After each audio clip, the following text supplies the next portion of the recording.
Okay, let's go.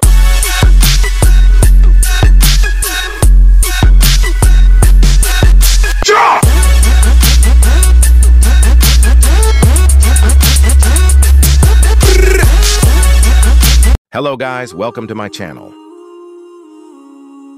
Punta kayo sa settings ng inyong mga Android phone.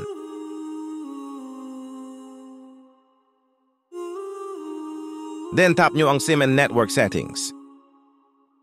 Then dito guys, pili kayo ng SIM na inyong gagamitin sa paggawa ng bagong APN settings. Ako guys, naka-TNT ako at SIM 1 ang gagamitin ko. Then dito sa baba guys, tap nyo ang access point names.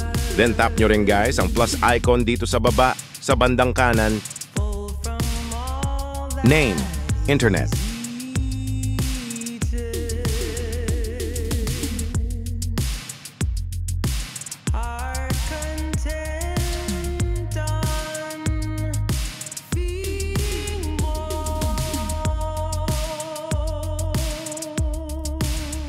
APN, broadband.tigo.gt.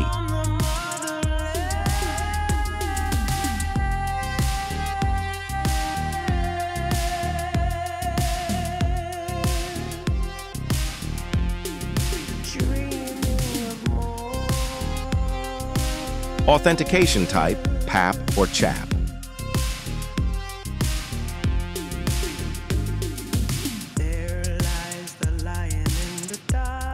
APN type, default IA SUPL.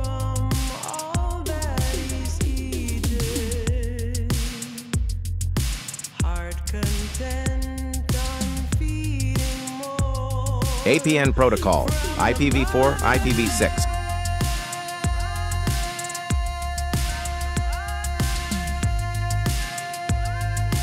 APN roaming protocol, IPv4, IPv6.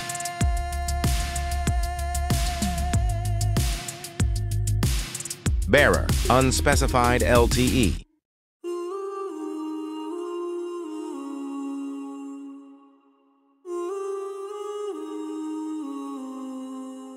Then click Save.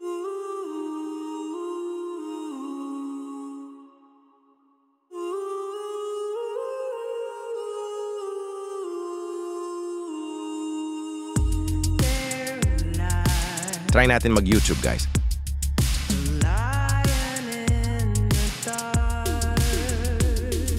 Working, guys. Sobrang legit ang bagong APN natin. Siya nga pala, guys, sa mga bago dito sa channel ko at di pa nila ako kilala. Ako nga pala, guys, Sinio Vlogs. Particular na in-upload ko dito sa channel ko ay tungkol sa mga APN settings at gumagawa din ako ng video about sa mga Android tips. At kung di ka pa nakasubscribe, guys, mag-subscribe ka na. Salamat!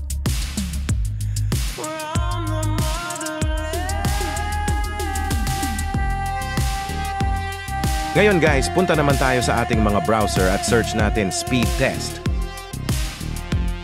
Then piliin natin speed test by Ookla.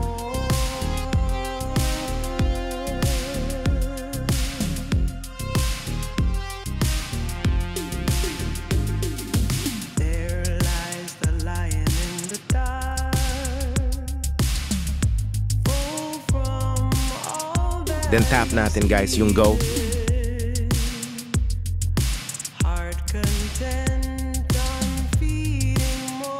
Ayan, guys, ang speed test natin. Astig pumalo ang bagong APN natin, guys. Solid to sobra.